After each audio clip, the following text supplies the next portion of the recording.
Hello, everyone. It's 2 o'clock. This is Emily Brooks from Smart Brief, and today we are happy to be hosting the webinar along with Foundations in Learning. The topic is Reading Intervention when the traditional mastery model doesn't work for English language learners. And I'm happy to introduce Carolyn Brown, who will be today's moderator. Carolyn?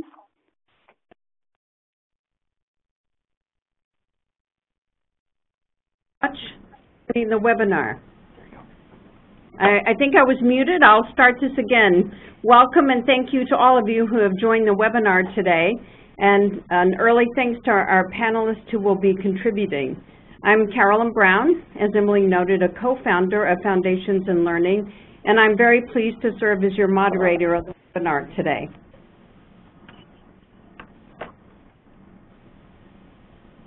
The webinar will focus on English language learners who struggle to read. And today we'll introduce an alternative to the mastery model called the varied practice model. And as you exit after the webinar is over, we respectfully ask you to complete the questionnaire so we'll have feedback on how we might improve these webinars. As you're going through the webinar, please enter any questions in the chat or question windows, because we will have a question and answer section at the end of the webinar, and we'll attempt to answer all the questions that have been submitted. If we don't have time, we'll respond to you by email. Today we will have a panel that consists of myself as moderator and Dr. Bob McMurray, and I'll introduce him in a little more detail later, and Marsha Allen, who will be sharing information from us about a case study that was done in the Santa Fe Public Schools. And I'll give you a little more detail of their intros as it comes closer to their time during the webinar. To put today's webinar in the context of a single child and also to give you a little bit of history of Foundations in Learning, I'd like to introduce a real child named Jessica. Very highly motivated. We first met her when she was a third grader. She, at that time, already had a history of many interventions, and she struggled with reading fluency and with comprehension. Critical to her problems were the fact that she lacked automaticity of word recognition. And as we worked with her, we, as many other people have noted, there were 3 areas in which Jessica struggled. In the area of decoding, she had a great deal of difficulty distinguishing vowel ambiguity. So anytime it wasn't a one-to-one correspondence, she was doing a lot of guessing and was really thrown off by that. She did not understand how the structure of the syllable worked, and she couldn't chunk multisyllabic words. So many of you may have readers who struggle, especially English language learners, who go back to sounding it out, sound by sound, which certainly impacts fluency, and we know that that impacts comprehension as well. And then finally, she didn't understand how to map phrases to the underlying syntax of oral language. So once again, it wasn't just sound by sound. Even when she knew the word, it was word by word reading, which impacted her fluency significantly. So 6 years ago when we started working with Jessica, we had some very significant results, and she actually became a fluent reader. And the approach that we use, the varied practice model, which will be discussed in great detail today, led to additional case studies. Those case studies, with each one, we learned more information. And then we moved into small group school-based studies, and we were especially lucky to have as a collaborator with us Dr. Bob McMurray, who you will meet in just a moment. And he actually was involved in 2 randomized school-based studies, and we'll speak briefly about those.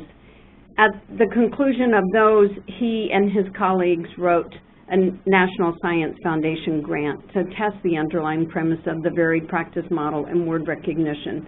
And he'll also explain those findings today. So just to give you a little bit of background before I introduce Bob, this is a picture of, shall I call you Bob or Professor? Bob would be Doctor? great. All right, we'll go with Bob today.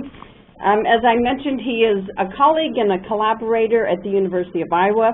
He's an associate professor in 2 departments, the Department of Psychology and that of Communication Sciences and Disorders. This year, Professor McMurray, or otherwise known as Bob, earned the prestigious Young Scientist Award from the American Psychological Association. We feel extremely lucky to have him contributing today as one of the world experts in learning theory with particular expertise in the varied practice model. With that introduction, I'm going to hand this discussion to you. The format will be that I'm going to ask Bob some questions, and then I'll just let him run with it. And the first question that I'd like to ask today, Bob, is to sort of give us a context for thinking and talking about the mastery model. And then if you could, after you talk about the mastery model, if you could talk about what that means in the context of reading. Well, I think that the mastery model is what we sort of, I think, colloquially refer to as how most of us, including myself in my own courses, often teach, which is to focus on a conceptual understanding of the problem. In the case of reading, that means focusing on the rules, that when you get an E by itself, it's the S sound, for example. And so our idea is to give the kids the understanding and the concepts and the rules, and that will give them the tools to reason about new words and to think about them and to make inferences. We then use practice to isolate and distill those rules, and we try to isolate individual skills so that we're building components in isolation, and then later students will get the opportunity to put it together. And so how would you then describe this particular model, the mastery model, being implemented for struggling readers, especially those with English language learners? Well, my impression talking to principals and ELL teachers and special ed teachers is that the idea is to double down. You simplify it even further, you isolate sounds or letters even further, and you really try to give them the building blocks. And so what makes this difficult, this approach, the mastery model? Why is it difficult for English language learners? And why don't we always succeed with this group? Well, I think the first reason for that is that English language learners are all different. Some of them are going to come in with a pretty sophisticated understanding of a very different writing system. Some of those writing systems might be very regular, like Spanish or Greek. Others might be quite different, like Chinese. And we always have to start from where the students are. Other students may come in with no understanding of any writing system. They may come in with variation in their ability to just use spoken English or their own spoken language. And of course, many of them are coming in having to relearn reading at an older age. And so there's a ton of variation. Now, I think the second and maybe more important reason, though, that English language learners might struggle with in the English writing system is that it's complex. In work on decoding, we often talk about grapheme, phoneme correspondence rules, or phonics rules, or regularities. And here's one here. When you see an E and an A, you're supposed to pronounce that as E, right? But the problem is there's a lot of them. And there's even more. And they're not always one-to-one. So actually, EA can also be pronounced as A. You could have words like meat, but you could also have words like threat. And students have to figure out what the deal is. And of course, there's even exceptions like steak. So the kind of knowledge that the mastery model is trying to teach doesn't actually capture the English writing system very well. It's really a bunch of mushy rules at best. Now, the other problem that English language learners face when they hit the classroom in terms of reading is they don't even have the same knowledge about sound that we do. So a really great example is the Spanish language, which many of our students are coming in with. The Spanish language doesn't distinguish between the sound as in bed and the sound a like in bait. Those are the same vowels in the Spanish language. And this is really hard. Kids have to figure out that when we use different letter strings, we're referring to different patterns of sounds. And they often can't even hear this distinction. This is something they lose the ability to do in early infancy, actually. And so they have to discover, for example, in some representation of the sound, what's the right information to pay attention to. And the problem with the mastery model is it assumes that they have these pieces, that they recognize the letters and they recognize the sounds, and the problem is the conceptual mapping between them. In the case of ELL learners, what they really need to do is solve both problems. They need to master the perceptual problem and master the speech simultaneously. So that actually puts them sort of at more risk than many students who might just be struggling with one piece of the puzzle. They've got multiple pieces they've got to put together at the same time. Absolutely. So can you give us an alternative? And if it's not the mastery model and breaking it into smaller and smaller parts and helping them put those together, how do we conceptualize learning? Well, there's a lot of skills in the real world that we learn every day that have to work like this. Driving is a really great example. You don't first spend time studying that you need to brake when you want to stop, and then you spend some more time studying under what circumstances you need to stop. You have to do it all at once. You simultaneously have to learn that you stop when the light is red, that you need to interpret how far the next car is at a visual level. You have to merge it with the ability to accelerate and brake. You have to require lots of different actions. Even, for example, braking or accelerating might require changing gears. And so this is a very different approach, a different type of skill, and in some ways this matches reading a lot better. The way you learn these more complex skills are to learn by feel and by instinct and by doing it. This isn't a set of knowledge for driving. This is a skill as you do that. And reading really should be like that. Kids need a better feel for the system, and they need intuitions and instincts about how to combine the information. Okay, so that sounds very interesting and intriguing, and can you talk about how they get that? Yeah, well, again, the whole point is to get these things in a very intuitive level. When we learn something like shooting a basketball or sailing or chess, we need to work without having to think about it. It needs to be fast, and largely it needs to be unconscious. And that's all well and good, but in reading we have the added, maybe, trouble that we also need to do this in a way that promotes generalization and promotes flexibility. And so again, the example of driving is really good, where the goal is not just to remember that we push the brakes to stop, or reason that if the car ahead of us is stopping, we need to stop. We just do it automatically. Now, by analogy, what if you only learned to drive on your cul-de-sac with no traffic, and that was the only experience you ever had? Well, you'd never be able to do those things when you hit the highway, or you hit a busy city intersection.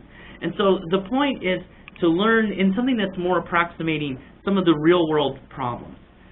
What we know about learning skills is that it's really easy to derail if we don't give them a wide enough base of practice. If we only practice driving in the cul-de-sac, we'd never learn to use this flexibly.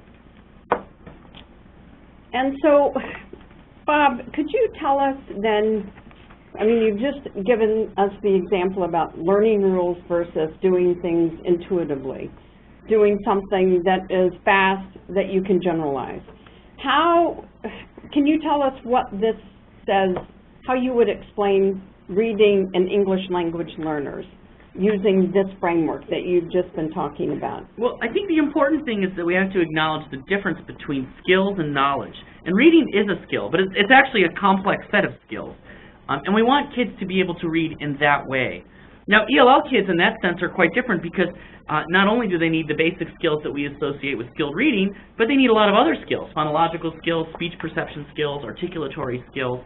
And so ELL kids sort of make that problem even bigger and more apparent.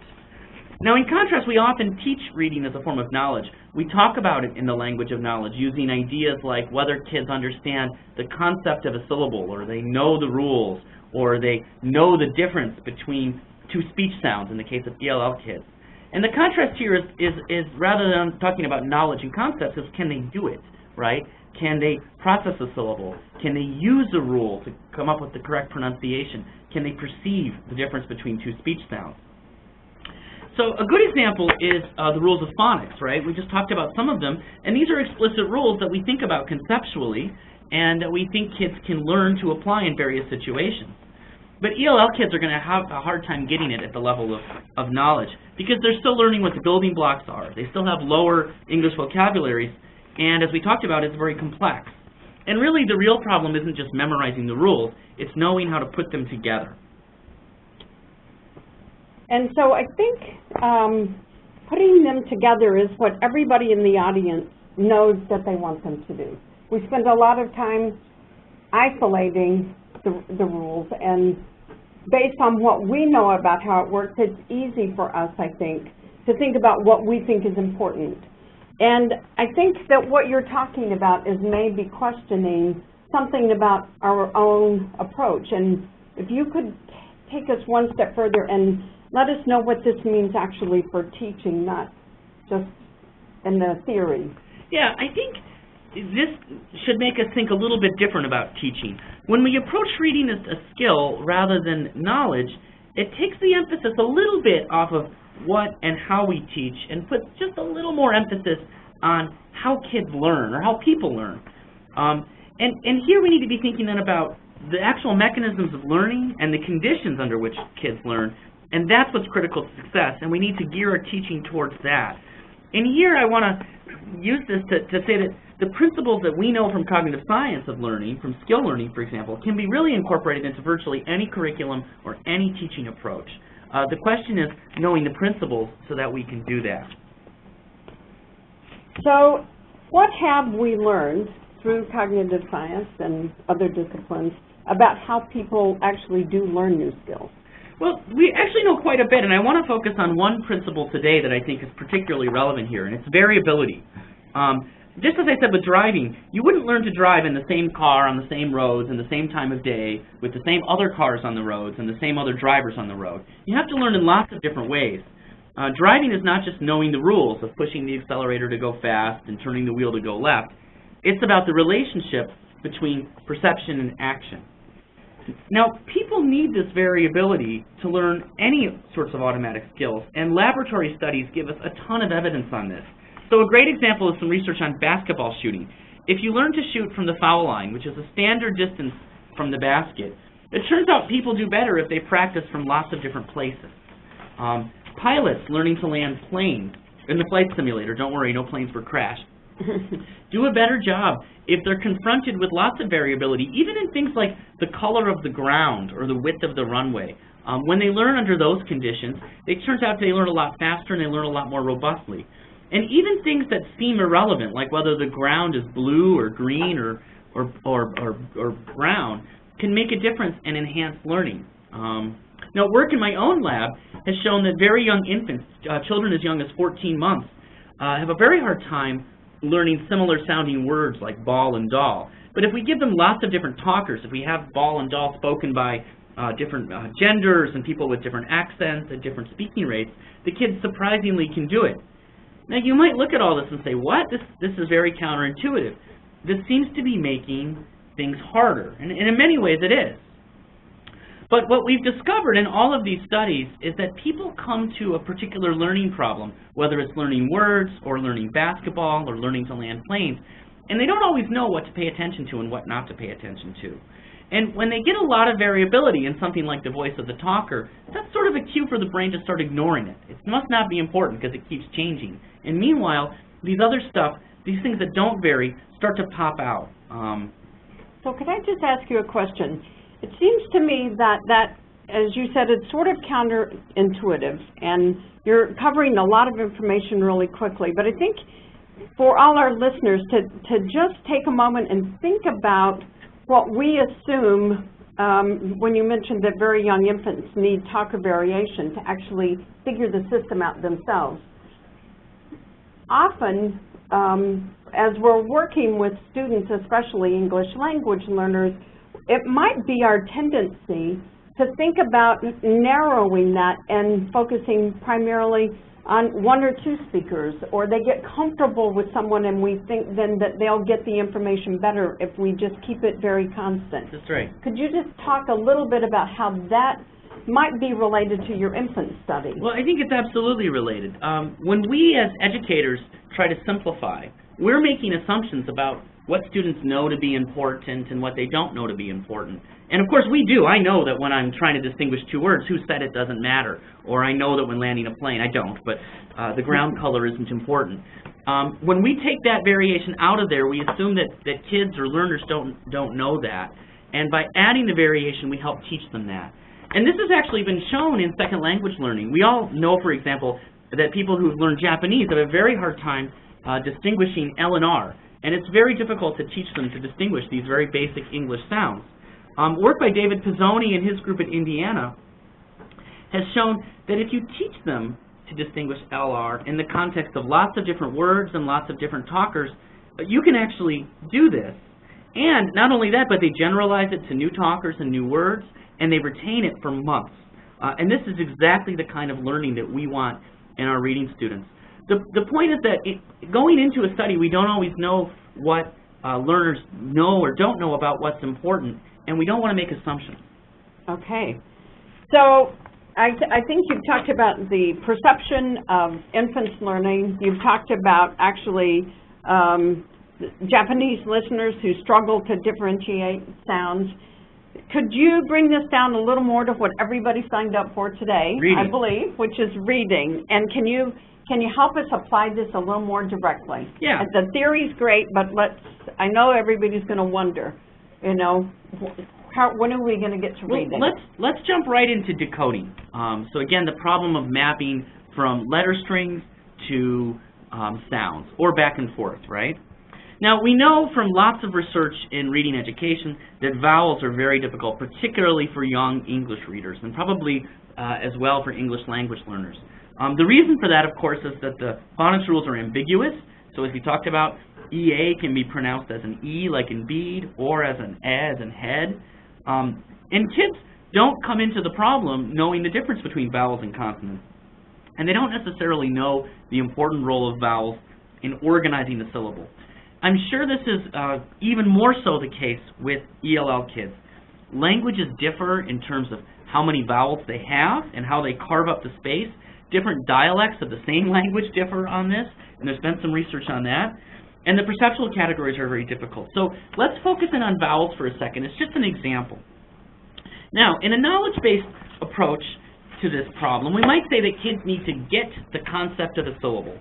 And what does this really mean? It really means that words, for example, or syllables have a consonant-vowel-consonant structure. The vowels are in the middle, the consonants are on the outside, and they seem to play different roles. And how would we get them this? How would we get them to learn that the vowel is special, and it has these context dependencies, and it works in a certain way? Well, we've all seen approaches like what I have here that look something like a word family, right? Where you give them a number of examples like mad and made and rad and rate and fad and fate, and you can see that in these examples we've isolated the vowel rule I want to teach them, the difference between the long and the short A. And this would seem to work very well because we've taken all the variability out and focused exactly on what we want. But the problem is, if kids don't know in advance that the vowels are important, they may assume that the T is what's important. All of these words have T's in them. And that could be, of course, very problematic because the T doesn't help them. The T is, in fact, irrelevant. Or they might notice that there's M's in pairs and R's in pairs and F's in pairs. And because these things are repeated over and over again, we might start drawing attention to, in fact, the very wrong problem. So how do we overcome this? Well, you could take a variable approach, and this is what we've done. Here we've got the exact same rules, the short A and the long A, but we've instantiated them in much more variable consonants. In fact, there's no repetition across any of these consonants. And now, the only cues that they can use to distinguish the sounds, or to make any kind of inferences about the sounds, are the relevant vowels. So, we actually put this approach to the test recently in a project that we conducted with Foundations in Learning and with the support of the NSF.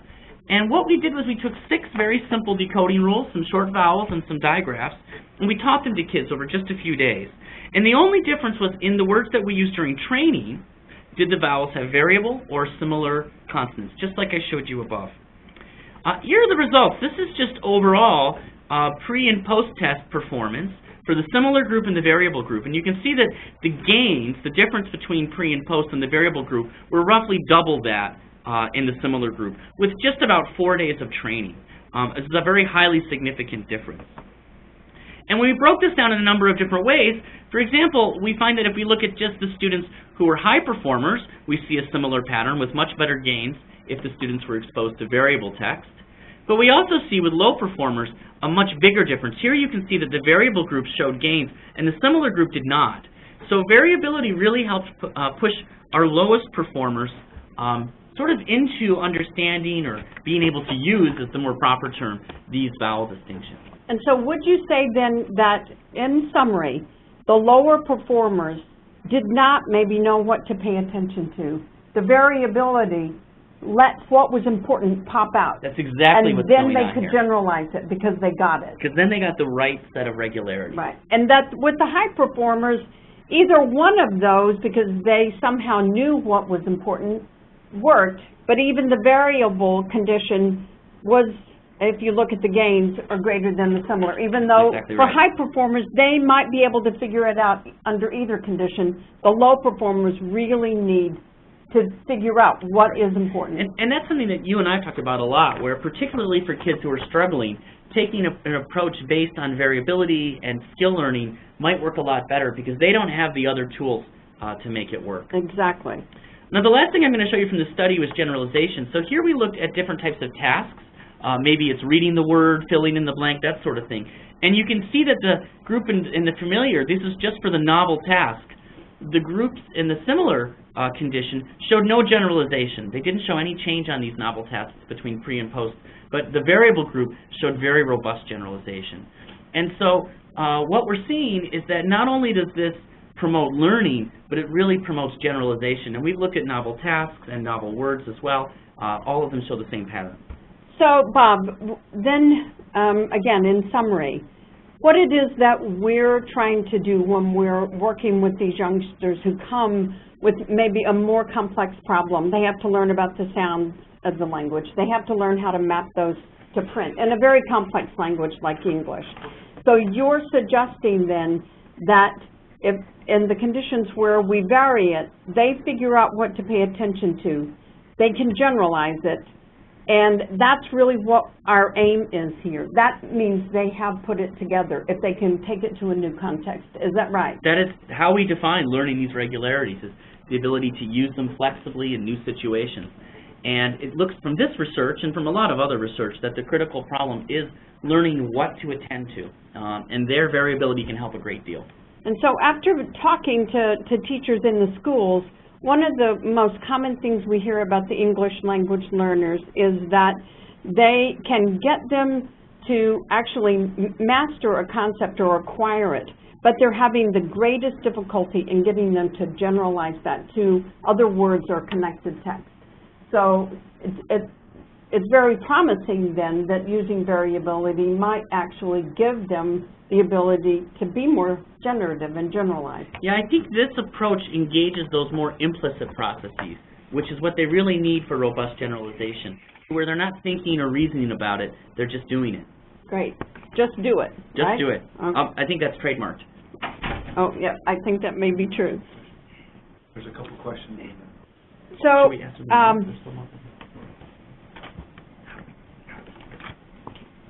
so how do we make this work more broadly? We've talked about moving from some perceptual tasks. We did move into reading, but actually to make it work on even a broader context, how would you suggest, what are the findings? Well, I think the approach suggests that kids need lots of different tasks. They need to do different things with the same materials.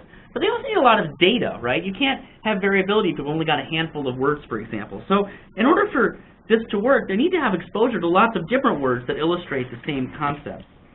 I think another important thing, though, is they don't just need more variability. You shouldn't go back to your classrooms and start varying everything willy-nilly.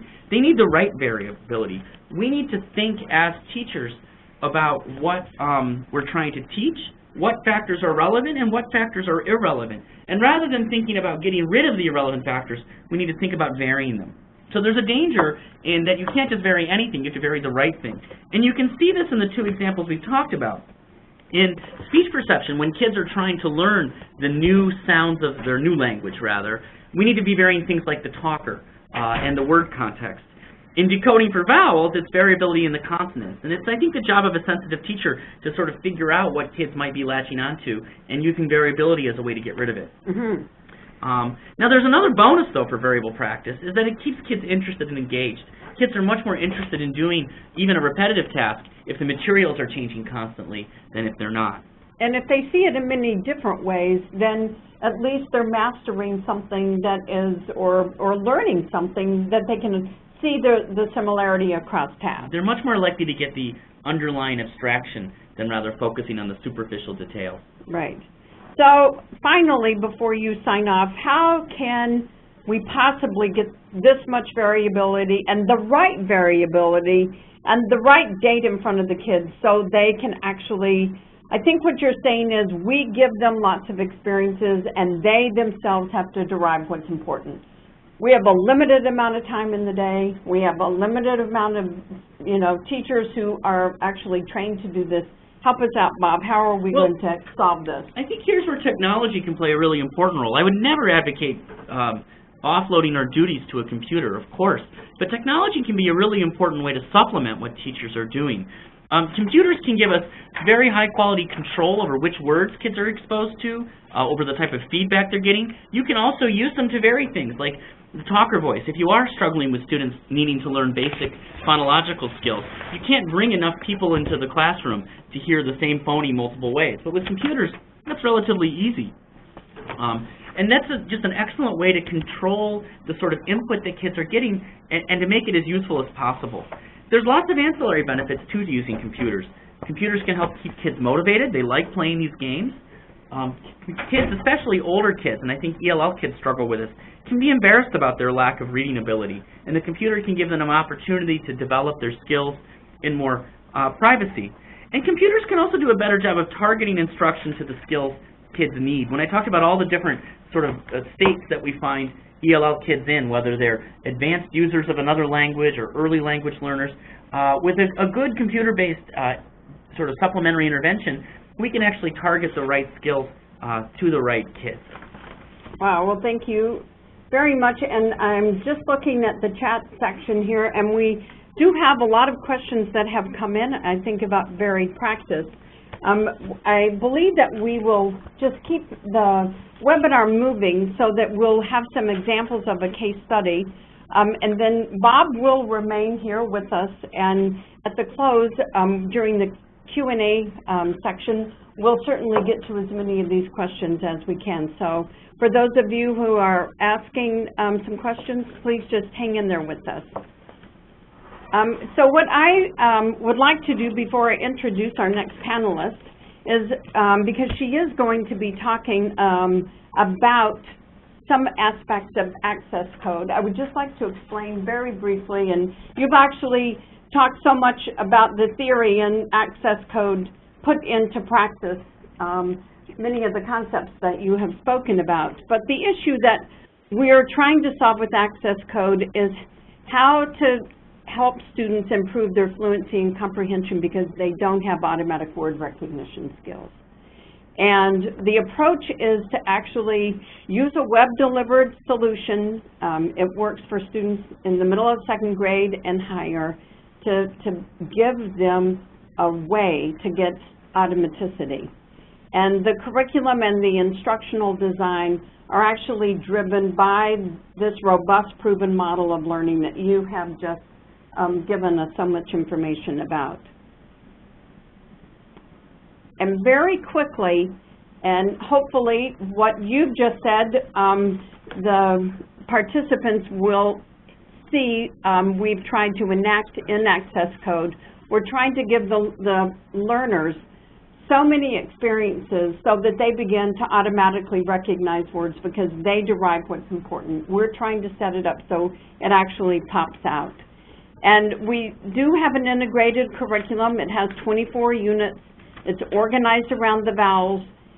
This curriculum flows into the varied practice learning model, and each one of the lessons or the units have a pre and a post test. After the pre-test, then it actually takes the information about that particular learner and sets up the lessons in a way that are most, that would best help them learn. And the first 3 levels deal with syllables, 1-syllable words, where we're actually focusing mostly on vowels. And then we move into phrases and then eventually into multisyllabic words. They take a post-test, and then the next unit actually flows into the varied practice learning model again. So because the technology is able to personalize and optimize what they need, the students are beginning to have the information that's important pop out, and that then allows them to generalize.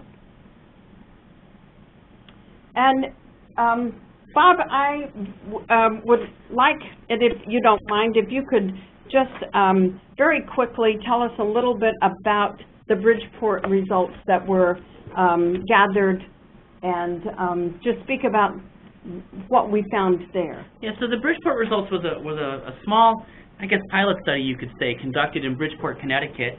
It was a group of middle schoolers. Many of them had started in school as English language learners, although they were more or less no longer classified that way anymore. But they were all at least a grade level, if not 2, behind in reading, and really struggling with basic word attack and decoding skills. We used the Ames Web Comprehension Assessment, which purports a grade level for each child, and we ran a randomized trial. Half the kids got access code and half the kids did not. There was about, I think, 50 kids in the study. Yes. And pre and post assessment. And as you can see, that the treatment group that got access code moved up by about a whole grade level over the course of about 20 weeks. And the control group remained about flat. This was statistically robust, and I think very suggestive that access code had a pretty immediate impact for these kids. Okay. Thank you very much.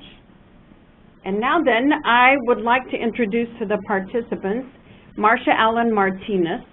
And I will introduce her, and then I'm just going to hand it over to you, Marsha. But I'd like to tell you a little bit about her. She has had 23 years serving in public education. Currently, she's a first-grade teacher. She is a former literacy coach for the Santa Fe, New Mexico Public Schools.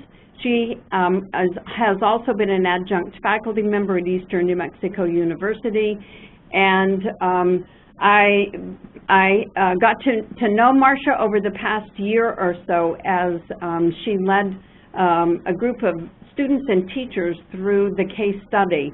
And her ability to quickly assimilate information and put it into practice is second to none. She understands literacy, and importantly to the group today, she really understands from both theory and practice what it is that English language learners struggle with, and what they need to support them. And if I could just hand it over to you to complete the next section of the webinar, Marsha. Welcome, and thank you so much for your participation today. Thank you so much for having me. I'm excited to be here. And I just want to talk a little bit about Santa Fe. It is the capital of New Mexico. It is the oldest state capital in our country. And we have approximately 70,000 people that live in Santa Fe. We have a 48% Hispanic or Latino population and about a 46% population of Caucasians.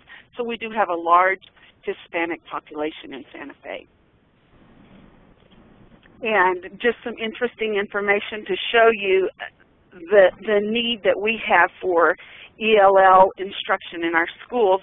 13.3% of the population was born outside the U.S., and we have actually 33% of our households that speak another language in the home. So that shows the real need that the schools have for providing support for those students who are going to be coming to the schools with another first language.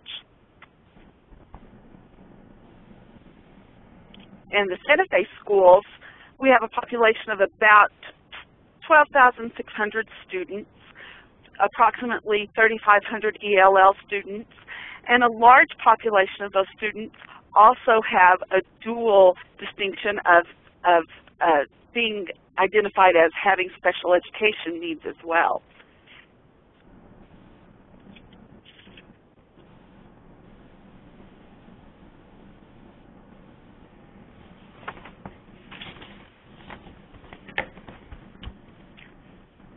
Marsha, this is Carolyn. When you get ready for me to advance, you can just say next, since we're not in the same location.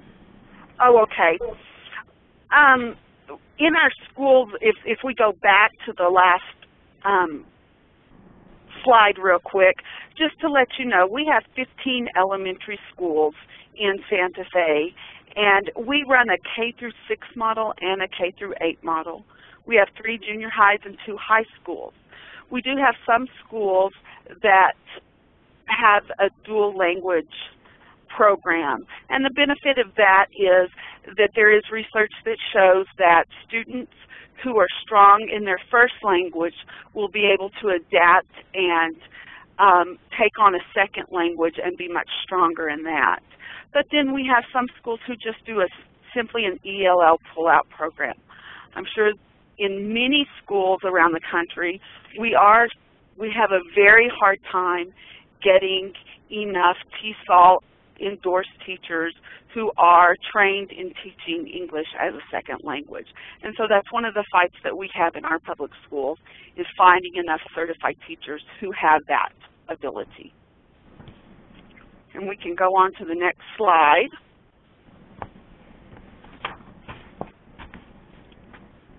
ELL students do have struggles that other students don't. They come into a setting oftentimes that is not familiar and is a little bit scary to them. And it's very important that teachers are aware of the cultural differences and the linguistic differences, and that you are willing to celebrate the culture and accept the differences in those culture and linguistic backgrounds, and be able to give them the things that they need in order to be successful in school. We can go, okay, and what we know that they need. Oftentimes when we are working with TESOL or ELL students, you learn that it's very important to give visual support, a picture so that they understand words. Graphs and charts are very good, graphic organizers to help them begin to organize the information. And we need to give them appropriate content. Sometimes we tend to not respect that these are students who have a vast knowledge, and we want to make sure we are providing a rigorous education that gives them lots of enriched content and information. And in order to support them and have them feel safe, group projects and group activities are very good. It kind of takes the focus off the individual child and helps them to be able to feel comfortable and confident working in a group, and they don't feel so isolated in that situation. And we have to provide a safety zone. Oftentimes ELL students will have about a year of what we call the silent period, where they simply don't want to speak. They don't often verbalize in class what they want to say, and it's just a time where they are acclimating to the language and beginning to feel comfortable expressing themselves. And we have to provide that zone of safety so that they feel like they can come in the classroom and succeed.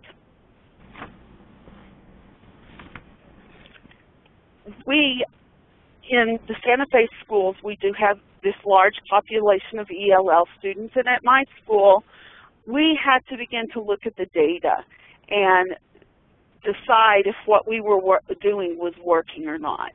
And this chart shows how our students have done in the last 3 years on the SBA, and that's the standard-based assessment that we do at the end of the school year.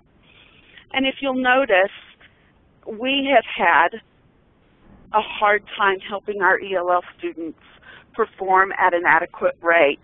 And in on this slide, you will see that some years there is no data. And if there's a small population in that particular grade, the state does not record data for that grade. But if you'll notice on the 3rd grade, last year was our first year doing access code, and 50% of our students were able to meet proficiency on the standards-based assessment. In 4th grade, the year before we started access code, we only had 9% make proficiency, and then we had a huge jump to 50% this past year, which is a real celebration for us. And then in the 5th grade, it's some interesting results. We had some really good results in 5th grade in the 2009-2010 year, and we actually fell back a little bit last year. And what we have found is that we had a very large subpopulation of ELL students who also had the distinction of being special ed. So they have that dual disability, so to speak, that is causing them not to get information as quickly as we would like. And so that's where we saw that the problem was on that. So we looked at these results and we knew that what was happening at Chaparral was not what we wanted for our ELL students. We had been doing some things that obviously weren't working, and so we had to really look at our program and decide what we needed to do. You can go ahead, Carolyn. And so, just to clarify, during the years, as soon as you started examining the data from 2009-2010, you determined that you needed to make some change. Absolutely. We were not pleased with our results. Nobody wanted to see 9% of a grade level meet proficiency in the school year. And so we just thought that we really had to make some changes, because if it's broken, you do have to fix it. Doing the same thing was going to get us the same results, and we knew that we had to make some changes. And so what we did, our curriculum director at that time called one day and talked to my principal and told him that she wanted us to have a meeting. And we got to meet Jerry and Carolyn from Access Code. And what we heard was, this is a program that isn't like what you've been doing. So often, we were teaching skills in isolation. We were actually doing it within a balanced literacy framework, trying to help kids within the text learn the phonics rules, learn phonemic awareness skills. And we were doing the drill and kill, basically.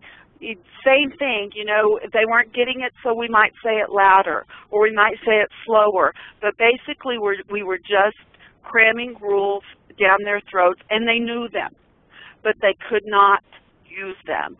And what we saw when we listened to Jerry and Carolyn was that there was this program that might actually help them generalize the information, transfer it, and apply it. And we thought there was nothing to lose, that we needed to try something, and this sounded like an approach that we really wanted to look at. You can go ahead. Oh no, let's go back. Let's go back. I'm sorry. So we began Access Code as a pilot last school year. And I was the literacy coach at that time.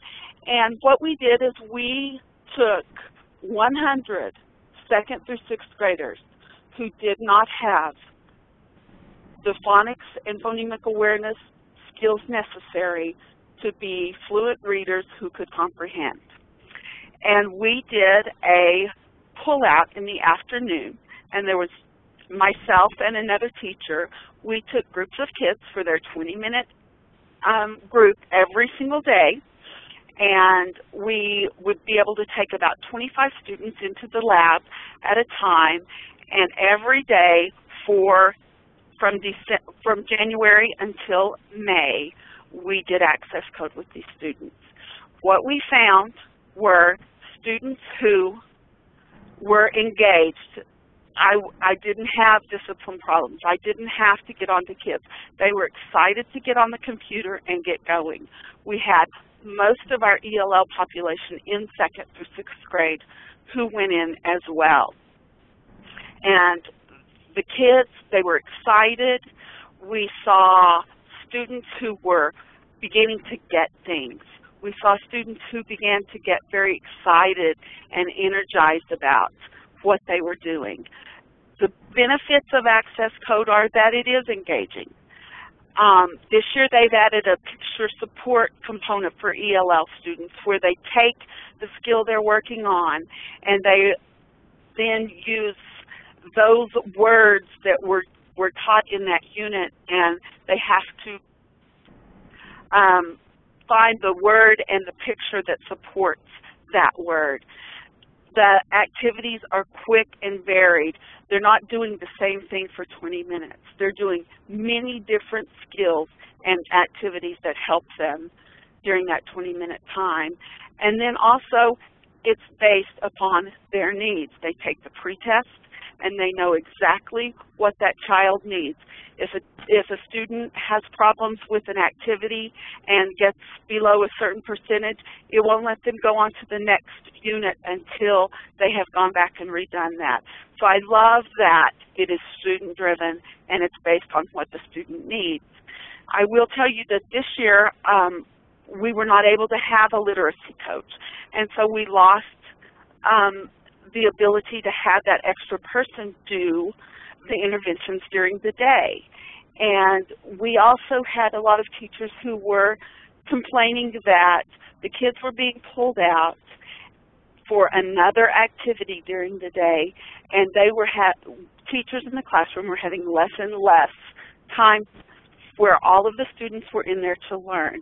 And so this year we decided to try something a little bit out of the box. And so we have started a before-school Access Code program. And every day the students come in 30 minutes before the school day starts, and their parents are on board. We got the approval for that, and they're getting their kids here. And so the 2 other teachers and myself are coming in early, and we are actually doing the Access Code before school so that it does not interrupt the school day. And we are finding that we are having really good results and very pleased with how the kids are excited to get to school early. And they're getting in there and getting going, and we're already seeing great things with our data so far this year. And we can go on to the next slide. I want to tell you about Jose.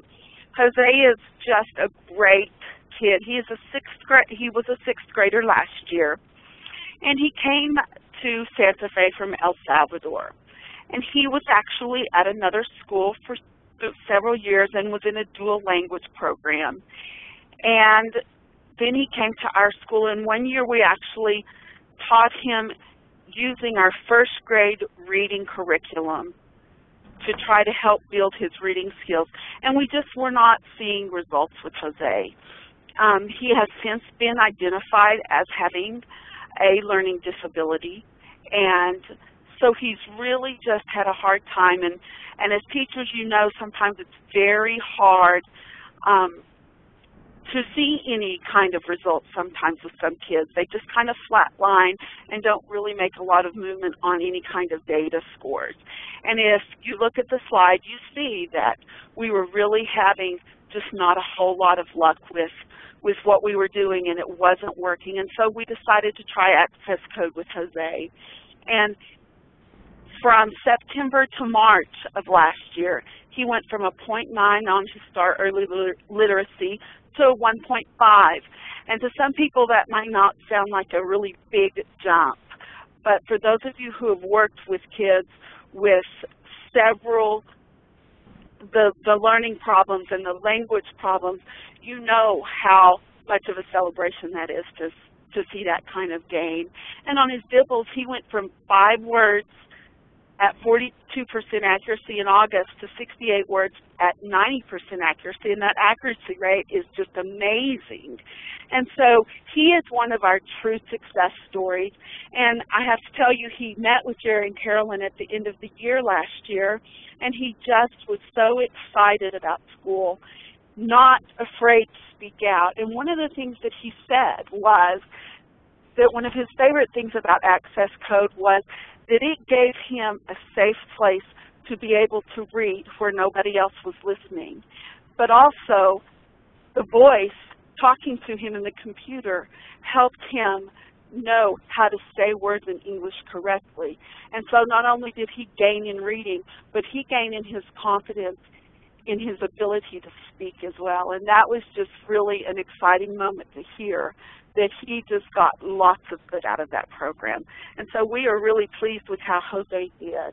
And so that is one of our great success stories at Chaparral. And you can go on, Carolyn. Now, some of the added benefits in talking with students. They felt smarter. They feel like they're getting an understanding of reading and language. They feel smarter because they can read better. And you see a renewed confidence in the classroom. We have kids who used to not want to participate, who sometimes are feeling like they can raise their hand and want to read out loud for the class now. And they're excited to get here, and they're more engaged. And so that is just a positive all the way around. And I want to end with just a really exciting story for us at Chaparral. Our state is one of the states that applied for a waiver for the No Child Left Behind. And so we now, instead of using the old way of doing things, we have a state grade. And it's based on how many of our students met proficiency and attendance rates, and it's parent surveys, but a bunch of different variables, but we get a grade. And in December of last year, Chaparral got their first grade with this new system, and we were an F. And we were one of the lower schools in the state. And we started Access Code, and one of the things they look at is the lowest population of students in the school, the bottom 10% of achievement, how much they gain during the school year. And so we thought, oh, Access Code might really help us a little bit. We're gonna try this for half a year, and we're gonna see. Well, we are not where we need to be on the SBA yet. We still are not making proficiency with enough students, but we did make a gain. And we got our second report card in June after having a half a year of Access Code. And we went from an F on our state report card to a B. And we were one of the biggest improving schools in the state. And so we firmly believe that Access Code played a huge role in that. We firmly believe that we are going to continue this year and next year as well, because we are seeing results that are helping all of our students begin to achieve. And we are very excited about that. Marsha, I can't thank you enough for your participation. I do have to tell the audience that we are really well aware that while we were a tool for you, the fact that you were a leader there and led an implementation that was so stellar in terms of the fidelity, we know that it is the leadership and actually the amount of excitement that you generated. And your school's very, very lucky, and your students are lucky to have you there at Chaparral. Thank you so much. I appreciate that. So we have about 3 or 4 minutes to take questions, and so I think we won't be able to get through all of them. Let's see. So one of the questions that came in was, will Access Code work with intermediate learners in high school with comprehension and vocabulary, or are they just learning the basic reading skills? So to be very clear, Access Code works on the fundamental skill of automatic word recognition. Many of the students, for example, in the Bridgeport study, actually did not have automatic word recognition, but they did this one bridge that allowed them to improve their comprehension and vocabulary because they could then quickly identify words. It made sense within the context of connected speech. So if students in the high school lack that fundamental skill, access code could in fact help them improve comprehension and vocabulary by improving the fundamental deficit of not having automatic word recognition. And I can just add, is even if they have that skill but they're a little bit slower, right, or they seem to be slightly less accurate, that can really cascade when they're confronted with many, many words a second in the context of connected text. And so simply improving that skill can make a big difference. That's right. And of course the material is much more complex at that level, so they're dealing with lots of information. But I just want to be very clear that access code focuses on automaticity, so then the students actually can, you know, begin to build vocabulary and comprehension through the printed means. So let's... Another questioner asked about the variables we used in our research study. And there I can be very specific with you. That study involved about 12 different decoding and phonics type tasks. For example, students might see the two consonants and hear the word and be asked to select the vowel. Or they might hear a single word and have to select which of 8 competitors was the correct option. Most of them, they were all sound-based and spelling-based tasks. Some of them were part of the training set, some of them were held out, and we found gains on every single one of them. We didn't use any standardized assessments in that particular study because it was only a 3-day study, and we wouldn't have expected to see gains as a whole in phonics or decoding skills after only testing a handful of rules over 3 days. So we used a much more targeted approach because our goal there was really to evaluate the theoretical underpinnings of the model. So you were looking at a basic principle to see if it would actually work in a more applied context. Exactly right. And our ongoing work is doing the same thing.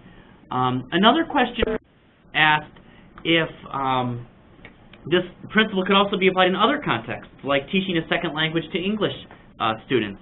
And I think that's exactly right. I think anytime we can isolate what the relevant regularities are and what's likely to be irrelevant, we can use this. So teaching verb endings, for example, to English students learning Spanish verbs, teaching non-native speech perception we already talked about. Yes. Anytime we can isolate that kind of system, this can be applied.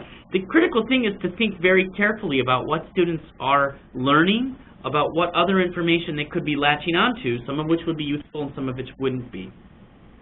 Okay, I think our time is up, and we're getting signals here that we need to say goodbye.